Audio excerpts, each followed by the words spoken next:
D'accord. Je passe la parole à M. Arjit Boutanoura pour qu'il fasse son allocution.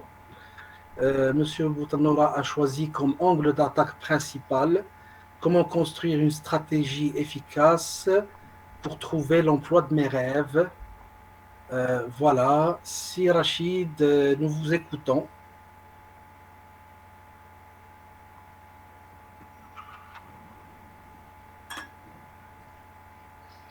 Alors, merci, c'est Khalid.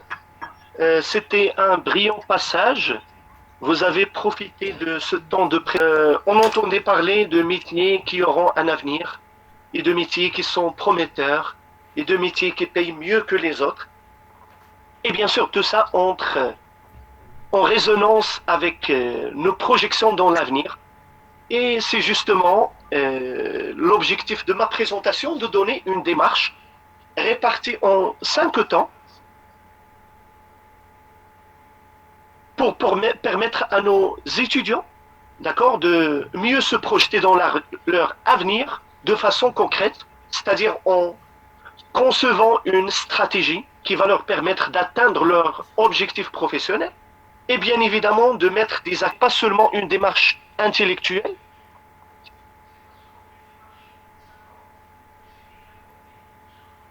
contenus enseignés, les contenus disponibles dans différents supports, des livres, aujourd'hui des MOOC. Donc aujourd'hui, il y a pas mal de moyens de e-learning et d'apprentissage virtuel. Donc c'est pas seulement ça, mais également des éléments pratiques comme les apprentissages dans les stages.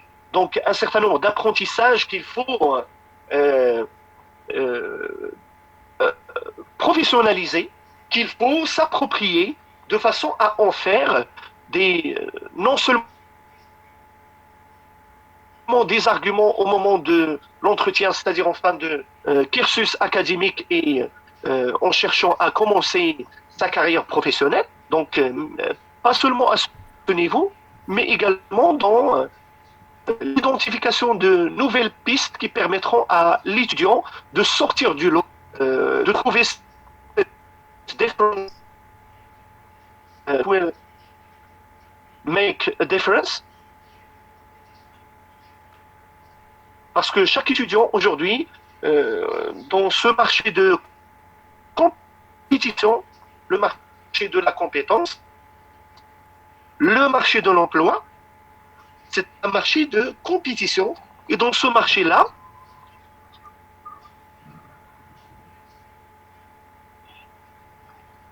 il est crucial d'identifier un certain nombre de moyens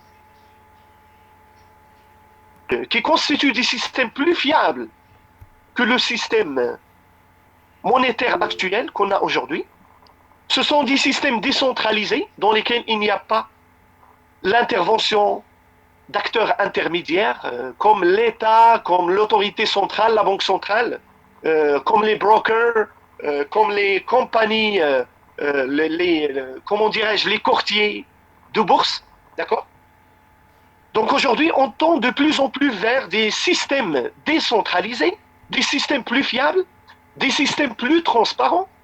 Et avec ce développement, de nouveaux métiers ont plus d'avenir que les anciens métiers. Donc aujourd'hui, on sait bien que les métiers de crypto trader ou les métiers de blockchain miner ou d'autres métiers ont plus d'avenir.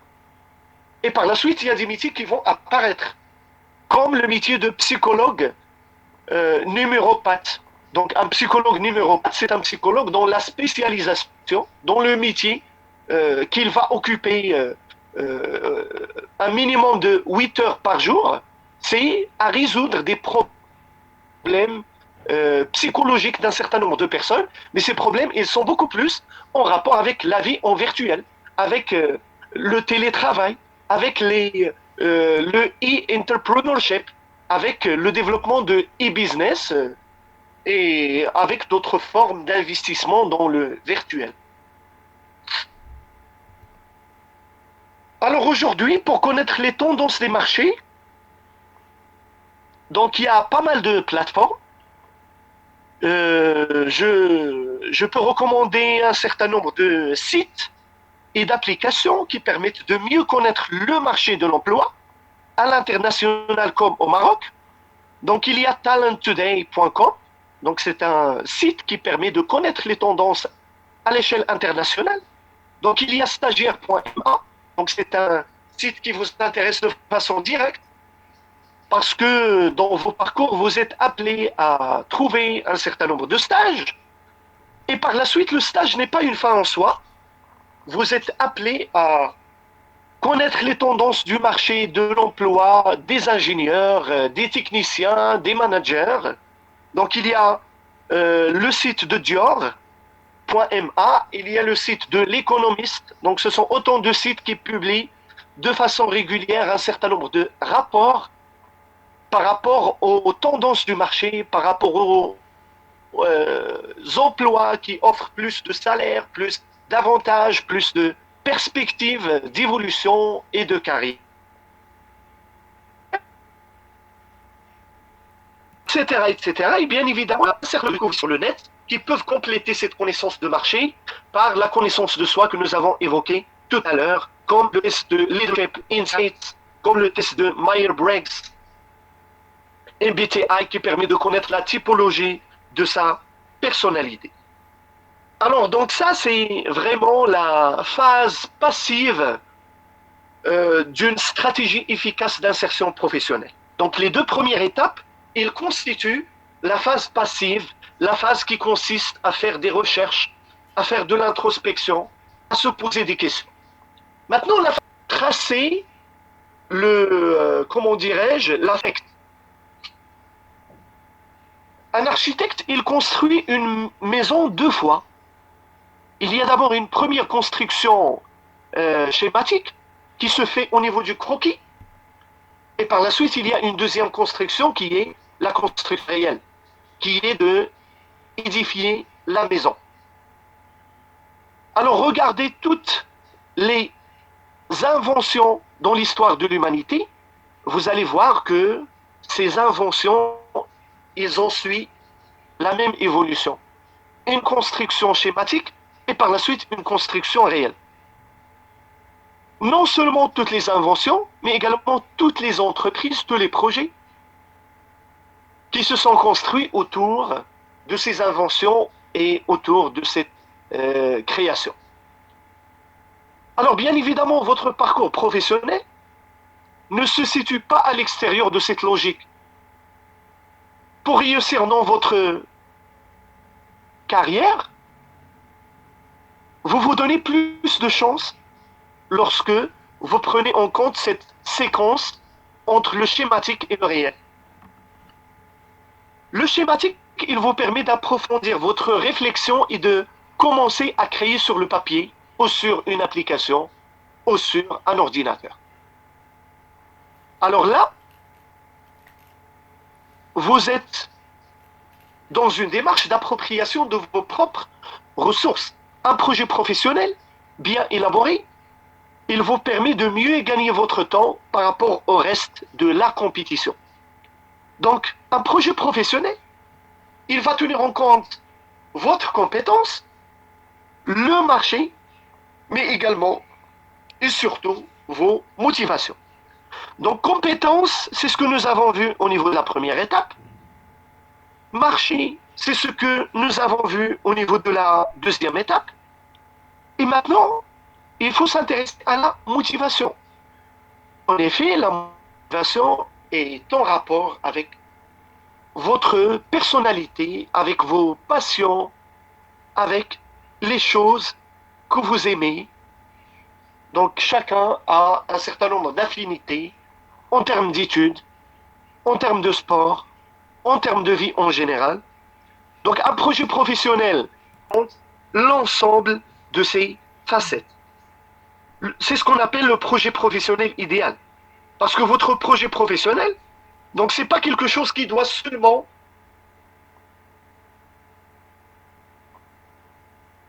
tenir en...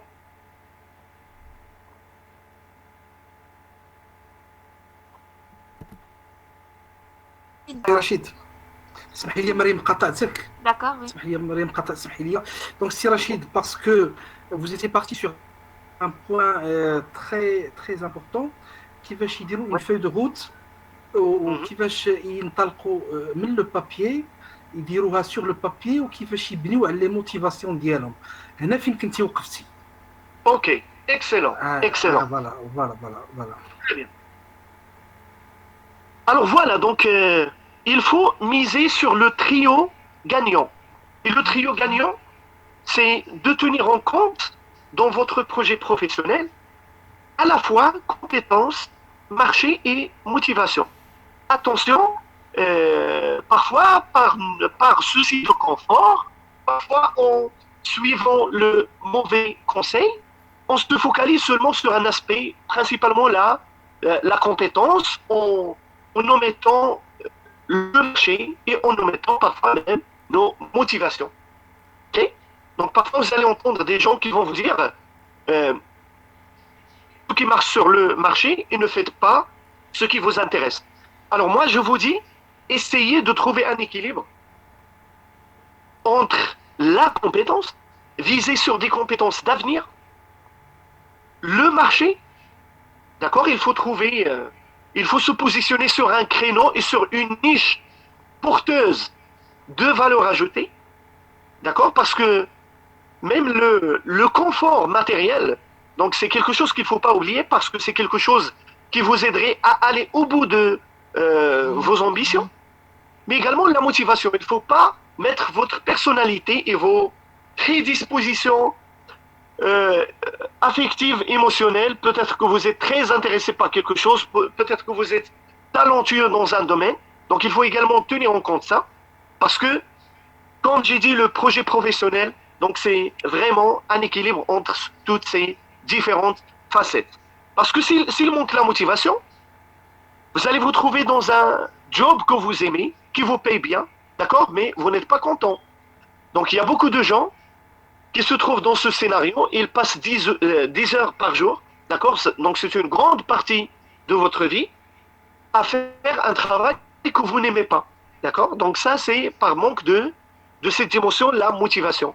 Maintenant, s'il y a la dimension marché qui manque, qu'est-ce que cela veut dire? Eh bien, cela veut dire que vous êtes qualifié pour un domaine qui ne paye pas, pour le philanthropique, pour l'associatif, d'accord.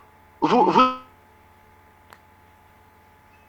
avez des compétences et vous êtes passionné par une cause, mais cette cause est le marché. Donc l'associatif, oui, c'est très intéressant. Je vous encourage parfaitement à vous engager dans la voie de l'associatif, d'accord? Mais pour votre avenir professionnel, il est très important que vous teniez en compte l'évolution du marché. Et quand on dit le marché, donc c'est vraiment l'aspect payant du marché. OK? Très bien. Donc, projet professionnel, c'est un équilibre entre tous ces éléments. Maintenant, la démarche de l'insertion professionnelle, c'est une communication à la fois informelle et formelle, une communication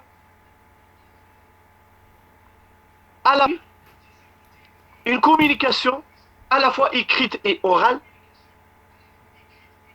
une communication à la fois classique et une communication qui se projette dans l'avenir. Une communication qui se projette dans l'avenir, c'est une communication qui tient compte de vos capacités actuelles et votre potentiel de développement. Donc aujourd'hui, moi je vous encourage tout au long de votre cursus universitaire à développer vos compétences orales et écrites. Parce qu'il ne faut pas oublier que pour obtenir un job, il faut d'abord pouvoir écrire un CV. Il faut pouvoir écrire une lettre de motivation. Je ne crois pas vraiment au modèle préétabli. Donc ne cherchez pas la voie de la facilité. Aujourd'hui, si vous allez sur Internet, vous faites cover letter en anglais ou vous faites lettre de motivation en français, vous allez trouver. Mais croyez-moi, donc ces modèles, ils ne reflètent pas vos propres motivations. Ils ne reflètent pas votre projet professionnel. Ils ne reflètent ni vos compétences, ni vos aspirations en termes de... Croyez-moi, pour des universités mondiale, à l'échelle internationale, d'accord, que ce soit pour continuer vos études dans un master ou là pour aller dans un échange pour un semestre, une année ou là par la suite pour faire des études approfondies en doctorat, croyez-moi, une grande partie du score que vous allez avoir, il s'appuie sur votre lettre de motivation. D'accord? Donc si aujourd'hui, on a tendance à croire que au Maroc, bureau des étudiants, différents ateliers, différents workshops, différents projets, donc le parascolaire, c'est une véritable pépinière pour développer vos capacités de communication. Et bien évidemment, aujourd'hui, il y a une dimension qu'on ne peut pas omettre et qu'on ne peut pas mettre en filigrane ni en marge. Donc cette dimension, c'est votre présence sur le virtuel. Attention, attention, attention. Votre présence sur le virtuel, il dit beaucoup de choses de vous. Et les recruteurs, aujourd'hui, ils n'hésitent pas à taper votre nom et prénom sur Internet pour voir qu'est-ce qui va en sortir. Donc pour certains recruteurs, ça peut être le premier réflexe devant la candidature d'une personne. Alors, s'il vous plaît, soyez professionnel dans votre démarche. Donc, bien évidemment, ça ne vous empêche pas de montrer au public que vous avez d'autres aspects. Donc, c'est pas méchant de montrer que vous êtes impliqué dans une équipe sportive, d'accord, dans une troupe de théâtre, dans une action de volontariat professionnel, personnel, mais qui ont une matière première sur le plan professionnel. Attention toutefois à exagérer dans l'usage du personnel et attention à mettre des choses qui peuvent communiquer négativement par rapport à vous. D'accord? Donc et là je parle de mauvaises habitudes et là je parle de déviance parce qu'aujourd'hui c'est vraiment déplorable que si vous regardez par exemple les tendances YouTube et sans croire que dans ce monde-là, pour évoluer, pour gagner, il faut faire comme tout le monde. Non, attention, attention, il faut que vous ayez vos repères, d'accord? Vous êtes des universitaires, vous êtes des ingénieurs, vous êtes des managers, vous êtes tout ça, d'accord? Et le manager, l'ingénieur, le technicien, d'accord? Donc ce sont des personnes qui viennent à ce monde avec non seulement un savoir technique, mais également avec un recul universitaire et qui ne peut pas se permettre de suivre la vague de façon aveugle. Aujourd'hui, il ne faut pas avoir cette mentalité de moutonnière. Donc aujourd'hui, on parle de la mentalité moutonnière, c'est tout simplement le suivisme. Donc aujourd'hui, il faut vraiment être critique et cette critique, il doit apparaître dans votre communication et dans votre présence sur le virtuel. Aujourd'hui, on parle de personal branding. Donc il ne faut pas craindre le virtuel. Il ne faut pas se dire que je ne dois pas apparaître sur le virtuel, je ne dois pas partager ce que je pense, je ne dois pas apparaître comme je suis. Non, pas du tout. Vous pouvez toujours trouver un équilibre entre l'apparition, la présence sur le virtuel et ce que vous aspirez à devenir dans votre vie professionnelle. Et vraiment, c'est tout le concept du personal branding que je vous invite vivement à approfondir. Faites des recherches. Il y a des choses très intéressantes. Donc ici au Maroc, mais également dans des universités américaines, européennes et partout dans le monde. Aujourd'hui, vous pouvez facilement avoir accès à des contenus qui viennent des universités les plus prestigieuses, les universités américaines, anglaises, etc. Donc c'est quelque chose qui n'était pas disponible avant. Donc aujourd'hui, en temps réel, vous pouvez profiter des meilleurs savoirs au monde, d'accord? Et par la suite, je vous invite à profiter également du savoir des profs que vous rencontrez, des professionnels.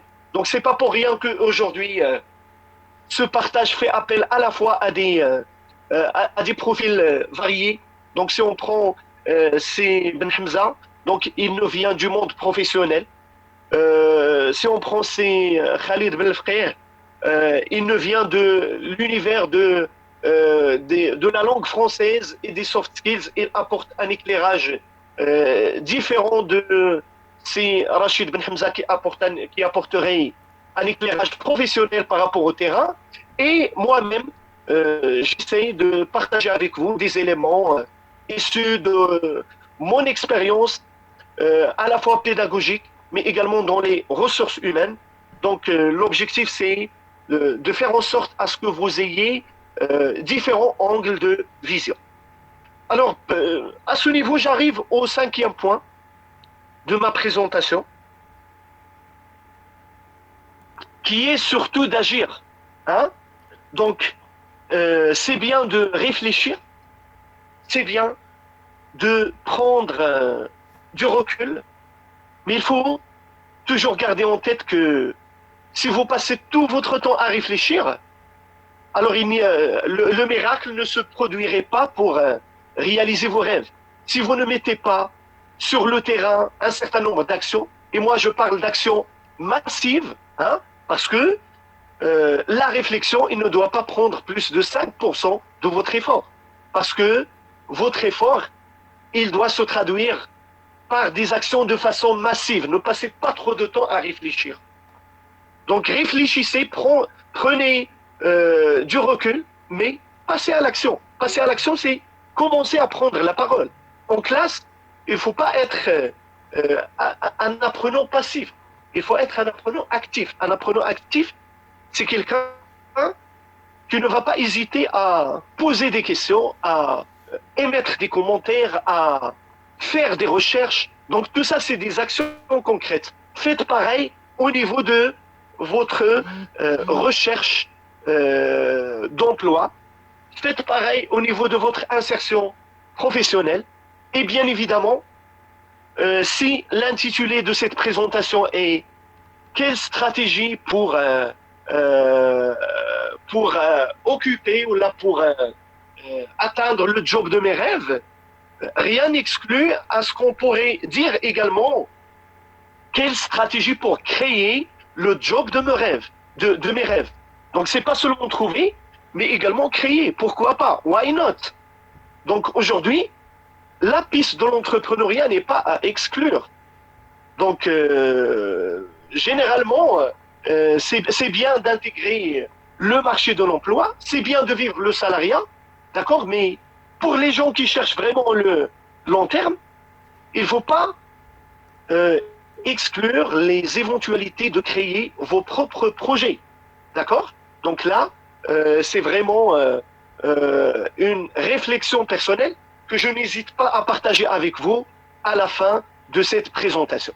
Donc à la fin de cette présentation, il faut vraiment avoir une démarche structurée, d'accord, pour réussir votre insertion professionnelle, mais il ne faut pas oublier non plus de garder une petite ouverture qui vous permet de réfléchir à ce why not, à ce pourquoi pas que je viens d'émettre. Et bien évidemment, quel que soit le scénario que vous allez suivre, donc l'important c'est d'avoir une vision claire et nette, une vision que vous allez nourrir chaque jour, une vision que vous allez cultiver, parce que c'est vraiment ça ce qui ferait la différence sur le marché de l'emploi. Alors à la fin de cette présentation, j'aimerais raisonner avec une citation de Sénèque. Donc Sénèque, c'est un philosophe grec aussi, une citation très connue qui m'inspire chaque jour, qui nous dit que nul chemin n'est favorable à celui qui ne sait où aller. Donc si vous n'avez pas une vision, d'accord, croyez-moi, le temps qui passe et les formations que vous allez avoir ne feront que disperser votre force. Alors soyez focalisés sur, alors identifiez vos objectifs en fonction des éléments que nous avons présentés tout au long de cette présentation et faites en sorte à que chaque cours à ce que chaque rencontre avec professeur, chaque rencontre avec professionnel, chaque engagement dans un exposé, dans une activité, dans une activité culturelle, sportive, culturelle ou autre. Donc, faites en sorte à ce qu'il contribue, à ce qu'il vous rapproche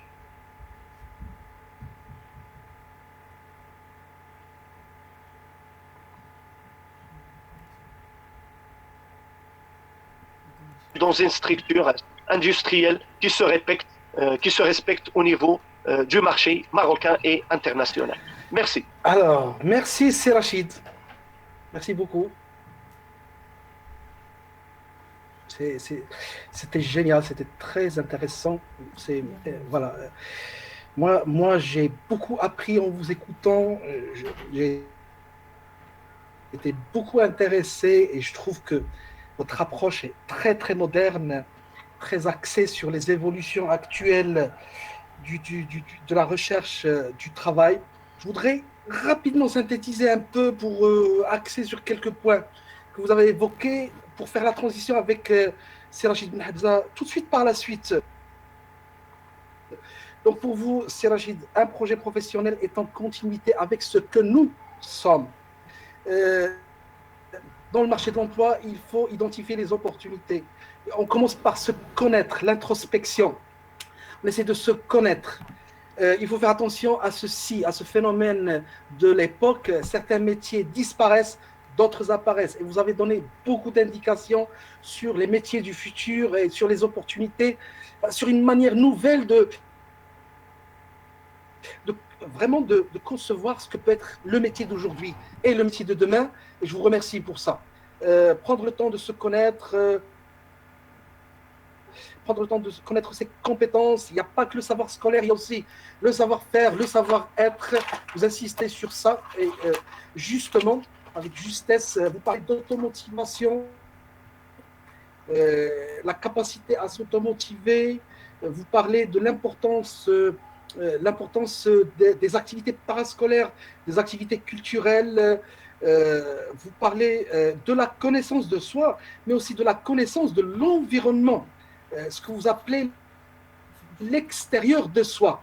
Le marché de l'emploi, vous dites, dans cette belle formule, est une externalité vivante. Ça veut dire que le marché de l'emploi, ce n'est pas un truc statique, c'est vivant, ça bouge, ça change. Et puis, il y a la phase passive dans laquelle on va essayer de faire de la stratégie pour une insertion professionnelle, mais il y a la phase active. Et là, vous dites, en des termes intéressants, tracer la feuille de route. Et vous rappelez que tous les projets ont deux phases, une phase d'architecture et une phase de réalisation. Donc, prenez un papier, vous le dites aux étudiants, prenez un papier et imaginez, architecturez votre projet pour que ce qui est aujourd'hui virtuel devienne demain quelque chose de tangible et de vrai. Vous attirez l'attention sur l'importance de la lettre de motivation recrutement.